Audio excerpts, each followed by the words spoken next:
जिल्ह्यातील लोणार तालुक्यातील सुलतानपूर येथे अज्ञात वाहनाच्या धडकेत एका मादी माकडाचा मृत्यू झाला. त्यावेळी तिचं लहान पिल्लू जिवंत होते. वन विभागाने त्या पिल्लाला सुरक्षित ताब्यात घेतले. पिल्लू जखमी असल्यामुळे लोणार येथे पशुवैद्यकीय रुग्णालयात त्याच्यावर उपचार करण्यात आले.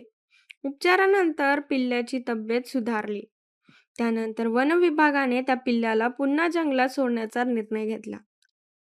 त्यांनी माकडाचा एक कळप शोधला आणि पिल्लाला त्याच्या जवळ ठेवले.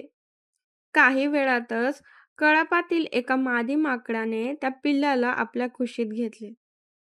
कळपानेही त्या पिल्लाचा स्वीकार केला. अपघातात आई गमावलेल्या पिल्लाला आता नवीन आई मिळाली आहे. वन विभागाच्या या कामाचे सर्वत्र कौतुक होत आहे. Prime media 24 news.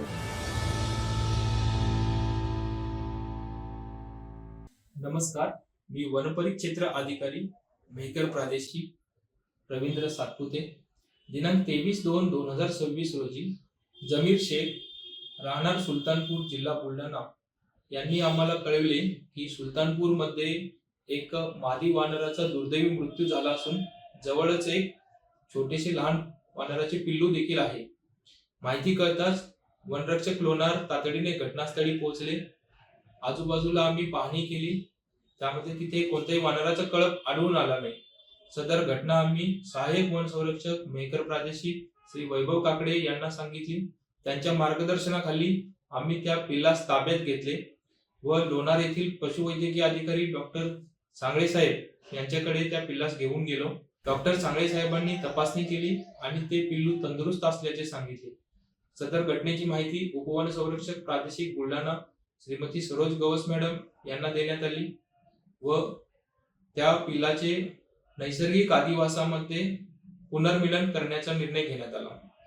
दुसऱ्या दिवशी आम्ही त्या वानराच्या पिल्लाचा आवाज रेकॉर्डिंग केला. मी सोबत वनपाल लोणार, वसंता फुके, वनरक्षक लोणार, कैलास चौधरी व इतर कर्मचारी यांच्यासोबत आम्ही स्पीकरद्वारे वानराचा कळप आकर्षित करण्याचा प्रयत्न केला. आम्हाला एक कळप असा आढळून आला की ज्यामध्ये एक स्तनदा मादी वानर देखील होती. तो कळप त्या पिल्लाच्या आवाजाकडे आकर्षित झाल्याने आम्ही वानराचे पिल्लू त्यांना एका ठिकाणी ठेवले.